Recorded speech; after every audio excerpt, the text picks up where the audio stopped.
The Bible. It's 66 books of history, stories, letters, and poetry that fit together to form God's one big story. The epic adventure of how He created us and loves us so much that He made a way to rescue us. As we travel through the Bible, from Genesis to Revelation, we discover people who met God and found their lives changed forever. Now, for an amazing story. Inspired by the book of John, chapter 12, verses 9 through 16. When Jesus raised his friend Lazarus from the dead, news spread quickly. Many people believed in Jesus, and the religious leaders flew into a rage. If we let Jesus keep doing this, everyone will believe in him. He'll cause so much trouble, the Romans will come in and take over. So, it's decided. We will remove him. Please note the air quotes. For a time, Jesus went away to the village of Ephraim. As the Passover feast neared, the people of Jerusalem began to look for him. Isn't he coming to the feast? He'd be a fool. The Pharisees have given orders to arrest him. Jesus wasn't threatened by the religious leaders. He was following the plan that God had set in motion long before. And with his disciples, Jesus returned to the town of Bethany. From there, he made plans to enter Jerusalem. He told two of his friends. Go to the village ahead of you. As soon as you get there, you will find a donkey tied up. Her colt will be with her.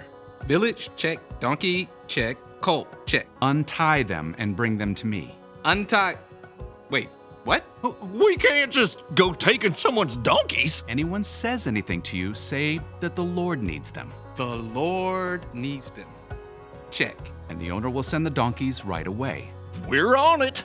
The disciples had entered the town, just as Jesus had instructed them. Well, there they are. And now we will just calmly untie them like we walk off every day with donkeys that don't belong to us. No biggie. Hey! Those are my donkeys. The Lord needs them. Oh, well, in that case, just remember the big one kicks real bad. And she likes figs. Jesus' friends brought the donkey to him and laid their coats across the colt's back for Jesus to sit on. He's walked a gazillion miles. Why does he want to ride a donkey now?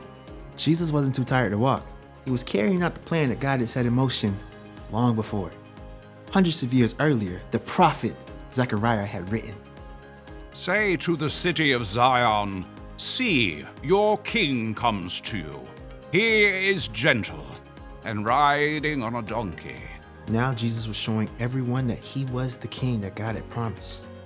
As he rode towards Jerusalem, excitement rippled through the crowds of travelers. They threw their coats down on the ground, making a path for him. Others broke large branches off of nearby palm trees, laying them across the road or waving them high. Hosanna! Oh, blessed is the one who comes in the name of the Lord.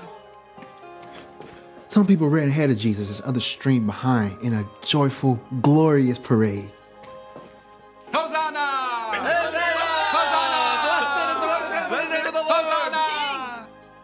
As the procession neared the city, people ran out to see what was happening.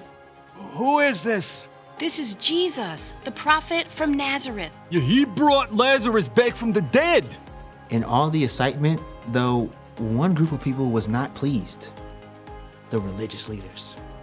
This isn't getting us anywhere. Look how the whole world is following him. Don't worry. I've got a plan A plan? to remove Jesus. Oh, right. The air quote. He won't last the week. But God was still at work, and nothing that anyone could do would stop God's plan to save the world.